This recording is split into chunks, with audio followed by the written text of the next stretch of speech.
आप तैयार हैं वर्ड को सुनने के लिए? मैंने अपनी पर्सनल लाइफ में ये नोटिस किया है, जब भी आप छुटकारे की प्रेयर करते हैं कि परमेश्वर मुझे इस लेवल से छुटकारा चाहिए, मुझे इस चीज से छुटकारा चाहिए, मुझे फाइनेंशियल ट्रबल से छुटकारा चाहिए, मुझे कर्जे से छुटकारा चाहिए, मुझे इस बीमारी से छुटकारा चाहिए, जब भी आप प्रेयर्स करते हैं हमेशा इस बात को आपको दिमाग में रखना है। बाइबल कहती है इजरायली लोग जब प्रार्थना करते थे कि परमेश्वर हमें छुड़ा, जब राजा ने उन्हें दुखी करना शुरू किया तो बाइबल कहती परमेश्वर ने मूसा को अपने वचन देके भेजा। जब भी आप लोग प्रेयर करते हैं हमेशा याद रखना, हमेशा आपको वचन के रूप में उसका आंसर मिलेगा।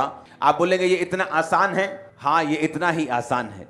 परमेश्वर की बातें जो सिंपल लगती हैं लेकिन जब आप उन्हें फॉलो करना शुरू करते हैं एक ग्रेट इंपैक्ट और एक ग्रेट चेंज आप अपनी लाइफ और परिवार और फाइनेंस में देखते हैं। जिस वचन की आज मैं बात करूंगा तो ये वचन आपको बड़े ध्यान से समझना और सुनना और ध्यान से फॉलो करना है। परमेश्वर किस तरह से चर्च में काम करता है, किस तरह से वो एक विश्वासी की लाइफ में काम करता है। बाइबल कहती है, पौलुस ने कहा अपने अपने उद्धार के विषय में काम करते जाओ। इसका मतलब क्या? उद्धार तो यीशु मसीह ने कर दिया। आपने यीशु मसीह को अपना उद्धारकर्ता ग्रहण कर लिया कि नहीं किया? इसलिए आप प्रभु भोज ले रहे हो। लेकिन बाइबल कहती है कि अपने उद्धार के विषय में काम करते जाओ। अगर एक बार मेरा उद्धार हो गया, मैंने जीसस क्राइस्ट को अपना उद्धारकर्ता ग्रहण कर लिया, स्वर्ग का अधिकारी बन गया, मैं स्वर्ग जा रहा हूं, आप स्वर्ग जा रहे हैं, अगर हम ये बात पे विश्वास करते हैं तो बाइबल क्यों कहती है कि अपने अपने उद्धार के विषय में अब तुमको काम करना है? इसका मतलब कोई ऐसा काम है जो विश्वासी को परमेश्वर, एक विश्वासी को, एक पास्टर को एज ए बिलीवर वो आपको सौंपता है जो आपको करना है, ताकि वो योजना, वो डेस्टिनी जिसके लिए आप बुलाए गए हैं, उद्धार पा लिया, ये तो शुरुआत है। आपने परमेश्वर को ग्रहण किया, ये तो शुरुआत है। परमेश्वर ने आपको अपने पास बुलाया है किसी बड़े काम के लिए, लेकिन वो काम आप हासिल नहीं कर सकते, वो बुलाहट आप हासिल नहीं कर सकते जब तक आप अपने उद्धार के विषय में काम नहीं करेंगे। अब काम आपको कैसे करना है, ये 6 हफ्तों में, 7 हफ्तों में इसी विषय में हम बात करेंगे कि आपको अपने उद्धार के विषय में काम कैसे करना है और क्या करना है। एक चेले 3, पतरस, याकूब और यूहन्ना, दूसरे चेलों से ज्यादा आशीषित, ज्यादा अनॉइंटेड, ज्यादा असरदार, ज्यादा रिजल्ट पौलुस के पास जो कलीसियाएं थी, बाइबल कहती है किसी ने भी इतनी कलीसियाएं स्थापित नहीं की थी, इतना सुसमाचार नहीं सुनाया था जो पौलुस ने सुनाया था। कारण ये नहीं था कि पौलुस परमेश्वर से कुछ स्पेशल ग्रेस लेके आया था। बाइबल कहती है आप जब विश्वासी बनते हैं, मैं जब विश्वासी बना, हर एक विश्वासी को मेजर ऑफ फेथ, एक विश्वास का मापदंड, एक विश्वास का माप, यानी कि हम सब के लिए जब हम मसीह में आए तो एक एक कटोरा हमें विश्वास का दिया जाता है। किसी को कम नहीं दिया जाता, किसी को ज्यादा नहीं दिया जाता। पर बाइबल कहती है परमेश्वर का राज्य एक बीज के समान है, राई के दाने के समान है। जब वो जमीन में लगा दिया जाएगा तो बढ़कर, लिखा 12 फुट से भी बड़े पेड़ की परमेश्वर ने एग्जाम्पल दी कि वो इतना बड़ा हो जाएगा कि आकाश के पक्षी भी उसमें बसेरा करेंगे। इसका मतलब यह है कि परमेश्वर जब आप विश्वासी बनते हैं, हम सबको एक तरह का विश्वास देता है, सबको एक तरह का माप देता है। अब हमें क्या करना है? हमें सबको राई का एक एक दाना मिलता है। कोई तो उस दाने को खराब कर देता है, कोई तो उसे बोता नहीं, लेकिन कोई उसे बोता भी है, उसे सींचता भी है, उसकी रक्षा भी करता है, प्रार्थना भी करता है और उसको फलवंत होता हुआ देखता भी है। अब मैं आपका बेस इसलिए बना रहा हूं इस वचन से पहले, ताकि आपको मालूम हो कि आपका एक रोल है। जब तक आप उस रोल को अदा नहीं करते, आप नेक्स्ट लेवल पे नहीं जाते। एक टाइम होता है जब एक माँ अपने बच्चे को जन्म देती है, उसे पालती है, जबरदस्ती खाना भी खिलाती है, उसे साफ करती है, उसे नहलाती है, उसकी केयर करती है, उसके संग संग रहती है। लेकिन जब वो बच्चा बड़ा हो जाता है तब माँ ये चाहती है कि अब बच्चे की वो केयर नहीं करे, बच्चा उसकी केयर करे, वो घर की रक्षा करे, वो घर के लिए काम करे। वैसे ही जब आप परमेश्वर में आते हैं, परमेश्वर आपकी केयर करता है, वो आपको सुरक्षित रखता है, वो आपको ब्लेस करके रखता है। लेकिन जब आप बड़े हो जाते हैं, मसीह में कुछ समय हो जाता है, अब आप यंग हो गए, परमेश्वर अब चाहता है कि जो केयर वो आपकी करता था, अब ऐसा नहीं चलेगा। आपको विश्वास के साथ चलना होगा, काम करके चलना होगा, अपने उद्धार के विषय में खुद काम करना होगा और स्टेप आगे बढ़ाने होंगे, ताकि जिस काम के लिए प्रभु ने आपको बुलाया वो काम आपकी जिंदगी में पूरा हो सके। अब बात यह है कि क्यों एक चेला ज्यादा अनॉइंटेड और दूसरा चेला कम? कारण परमेश्वर नहीं है, कारण वो व्यक्ति है जो परमेश्वर के साथ चल रहा है। किस तरह का व्यक्ति? यीशु मसीह ने कहा जब बीज बोया जाएगा, कई बीज तो शैतान उठा के लेके जाएगा, कोई बीज झाड़ियों के बीच में गिरेगा, थोड़ा सा फूलेगा लेकिन फिर दब जाएगा, कोई पत्थर के गहरी मिट्टी ना जहां होगी वहां बीज जाएगा और जब सूर्य निकलेगा वो बीज सूख जाएगा। कोई अच्छी भूमि पे गिरेगा, 30 गुना 60 गुना और 100 गुना फल लेके आएगा। अच्छी भूमि पर गिरने के बाद भी वो बीज सब एक जैसा फल नहीं लेके आ रहे, कोई 30 गुना लेके आ रहा है, कोई 60 गुना लेके आ रहा है, कोई 100 गुना लेके आ रहा है। ये मुझ पे आप पे निर्भर करता है कि हम परमेश्वर के वचन को कितना सीरियसली लेते हैं और अपनी जिंदगी में कैसा फल हम चाहते हैं। अब मैं वचन को शुरू करता हूं, प्रेरितों के काम 1 उसकी 20 से 22 आयत। ये उस समय की बात है जब यहूदा इस्करियोती ने यीशु मसीह को पकड़वा दिया चांदी के 30 सिक्कों में। उसे पता क्या लगता था?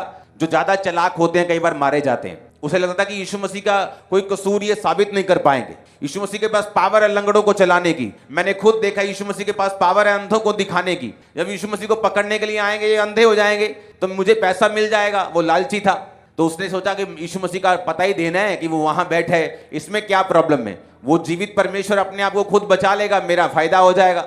लेकिन उसे मालूम नहीं था कि वो एक शैतानी प्लान का हिस्सा बन रहा है, क्योंकि जीसस क्राइस्ट ने कहा था भला होता कि वो मनुष्य पैदा ही ना होता, क्योंकि जिसने मुझे पकड़वाया है उसका पाप बड़ा है। और जब वो पकड़वाया गया तो जब उसने देखा कि यीशु मसीह ने अपने आप को छुड़ाया नहीं, क्योंकि उसे मालूम नहीं था कि ये परमेश्वर का प्लान है कि वो 3 दिन अपने आप को नहीं छुड़वाएगा, मारा जाएगा, गाड़ा जाएगा, तीसरे दिन मुर्दों में से जी उठेगा। उसे ये मालूम नहीं था। जब यीशु मसीह पकड़वाए गए उसने जाकर अपने आप को फांसी दी और वो मर गया। जब यहूदा इस्करियोती मर गया तो चेले 12 के 11 रह गए।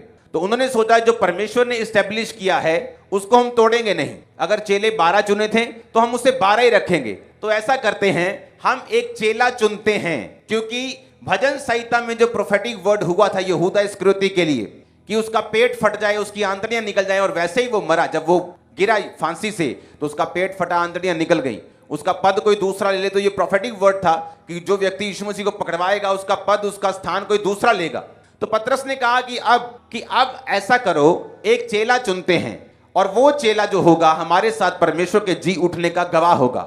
पर उस चेले की काबिलियत क्या होनी चाहिए? उसने कहा जितने लोग, जब जीसस क्राइस्ट का बैप्टिज्म हुआ तब से लेके जब जीसस क्राइस्ट पहाड़ में से उठाए गए, वो 500 लोग वहां थे, तब तक जो लोग हमारे साथ बराबर रहे हैं, सताव में, विरोध में, दुखों में, सुखों में, बीमारी में, चंगाई में, जो लोग हमारे साथ रहे हैं, लोगों ने बिना ठोकर के माना, उसमें से एक चेला मुझे चाहिए जो इसकी जगह ले सके, यहूदा इस्करियोती की। अब बाइबल कहती है वो लोग सामने आए जो लोग शुरू से लेके एंड तक उनके साथ रहे थे। तो बाइबल कहती है एक चेला उनमें से चुन लिया गया, मत्तिया को चुन लिया गया और बाकियों को छोड़ दिया गया। मैं आपको बताना चाहता हूं परमेश्वर कैसे काम करता है। जब जीसस क्राइस्ट रात को प्रार्थना करने के लिए पहाड़ पे गए और फुल नाइट प्रेयर की, जब फुल नाइट में वापस आए तो चेले सब मिले। वो 12 चेले नहीं थे, बहुत से चेले थे, बहुत सी भीड़ थी परमेश्वर की जो साथ रहती थी। बाइबल कहती है परमेश्वर ने अपने चेलों को बुलाकर उनमें से 12 चुने। कौन से चेले? जो हर टाइम परमेश्वर के साथ रहते थे। वो सारे परमेश्वर ने नहीं चुने, उनमें से भी 12 जो थे वो परमेश्वर ने चुने। वो 12 जब परमेश्वर ने चुने तो बाइबल कहती है उन 12 को परमेश्वर ने अधिकार दिया कि वो दुष्ट आत्माओं को निकाले, वो बीमारियों को दूर करे।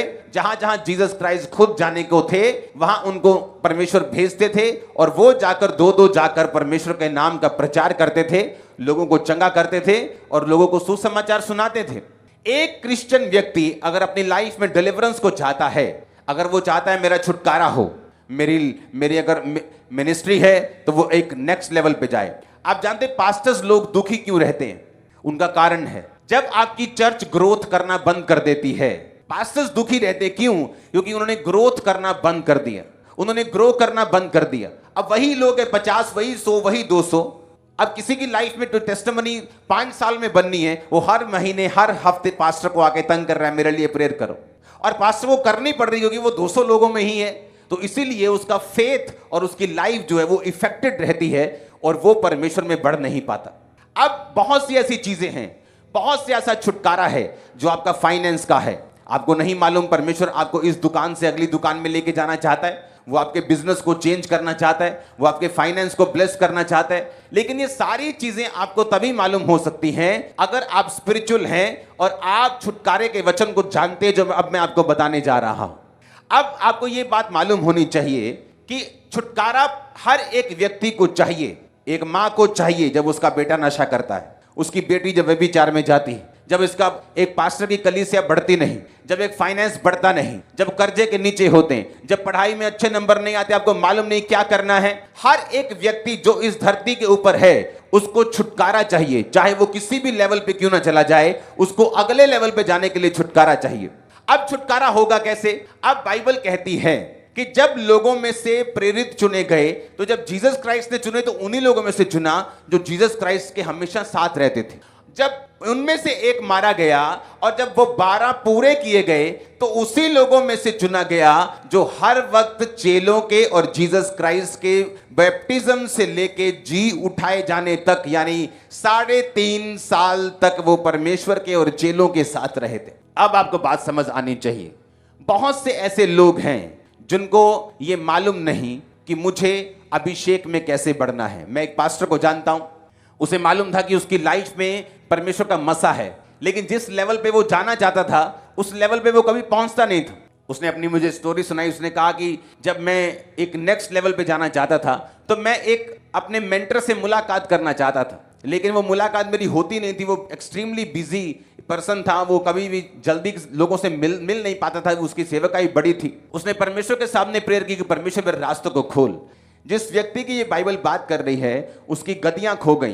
पुराने टाइम में जो ट्रांसपोर्ट होती थी वो गधे होते थे। गया, उसने अपने बेटे शाऊल को बोला, बेटा गदियां गुम गई, जा ढूंढ। और बाइबल कहती शाऊल अपने एक नौकर को लेके गदियां ढूंढने के लिए गया। जब गदियां नहीं मिली तो उसने कहा चल वापिस चलते, बाप हमारी चिंता करने लगेगा गदियां छोड़ के। तो उसने कहा नहीं, यहां एक दर्शी रहता है, एक खुदा का दास रहता है, हम उसके पास जाकर पूछेंगे कि वो गदियां कहां पे और वो हमको बता देगा। उसने कहा ठीक है, हम वहां पे चलते हैं। और देखो वो आत्मिक इंसान थे। जिस परमेश्वर के जन की वो बात कर रहे हैं, शमूएल की, उसका एक रिकॉर्ड था। पब्लिक के बीच में वो खड़ा होकर बोलता था कि क्या तुमने कभी, मैंने तुमसे कोई गधा लिया हो, तुम्हारे पैसे मारे हो? बोलते थे कि नहीं। उसका रिकॉर्ड इतना साफ था, परमेश्वर के सामने वो इतना क्लीन था। लेकिन इन लोगों को यह मालूम था कि जब परमेश्वर के सामने हम जाएंगे तो ये बदतमीजी होगी हम खाली हाथ जाएं। जब वो पास्टर मुझे स्टोरी सुना, उसने कहा कि मैंने अपना एक सीड तैयार किया $50,000 का, और मैंने वो सीड को परमेश्वर को बताया कि परमेश्वर मुझे ये बोना है और मुझे अपने मेंटर से मिलना है। कोई भी मेंटर जो आत्मिक है, जो स्पिरिचुअल है और रियल परमेश्वर में बड़ा हुआ है, उसे पैसे से कोई प्यार नहीं। लेकिन जो पैसा है वो ये शो करता है कि वो व्यक्ति सीरियस है जो आपकी मेंटरशिप के नीचे आना चाहता है। अब हुआ क्या, जब वो उस व्यक्ति से मिला, उसका सीड उसने लिया, उससे बात की, उसकी जिंदगी के बारे में, वो सारा सिस्टम बदलना शुरू हुआ, चेंज होना शुरू हुआ, ग्रोथ होनी शुरू हुई। आज वो कहीं का कहीं पहुंच गया। वो सब टीवी पे आते हैं, मैं उनका नाम नहीं लेना चाहता, लेकिन ये पॉसिबल कैसे है? कोई भी जेन्युइन मैन ऑफ गॉड पैसे से प्यार नहीं करता। अगर आप बाइबल में देखें, यहोवा पिता ने कहा तुम अगर कोई गलती करो तो पाप बलि लेके आना। पाप बलि क्या थी? भेड़, बकरी। उसने ये नहीं कहा जब गलती करो तो मुंह से माफी मांग लेना। अगर कोई दोष करना तो दोष बलि लेके आना। मुझसे मिलना है, भेंट लेके आना, होम बलि लेके आना। हर टाइम परमेश्वर कहता था कि जब भी तुमने कुछ करना है, शब्दों से नहीं, वो कर्मों से होना चाहिए। अगर मैं आपको ये वचन नहीं दूंगा, मैं जानता हूं बहुत से पास्टर्स और लोगों का छुटकारा नहीं होगा।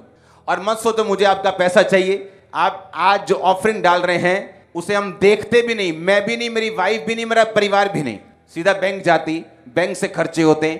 पक्की ऑफरिंग पूरे बैंक जाती, 100% चेक से खर्चे होते हैं। ये चर्च का असूल है, ताकि चर्च में आने वाले टाइम में भी, मैं यहां हूं, मैं अमेरिका में हूं, कभी कोई गड़बड़ ना हो। लेकिन अगर मैं आपको वचन नहीं दूंगा, आपको यह मालूम नहीं होगा कि किस तरह से परमेश्वर में बढ़ा जा सकता है।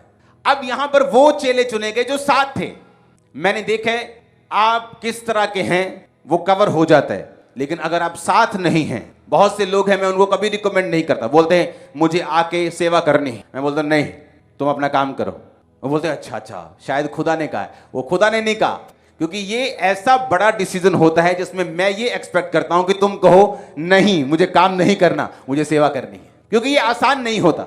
जब आप सेवा करने के लिए जाते हैं या अपनी लाइफ समर्पित करते हैं तो बहुत से चैलेंजेस होते हैं। तो वो ट्रबल्स में कोई ये नहीं चाहता कि आपके वर्ड्स को, कि आपने कहा था, कोई ये रिस्क लेना नहीं चाहता। अगर तुमको सेवा करनी है तो मैं अपनी गारंटी पर, अपने चैलेंज पर, अपने रिस्क के ऊपर आना है और सेवा करनी है।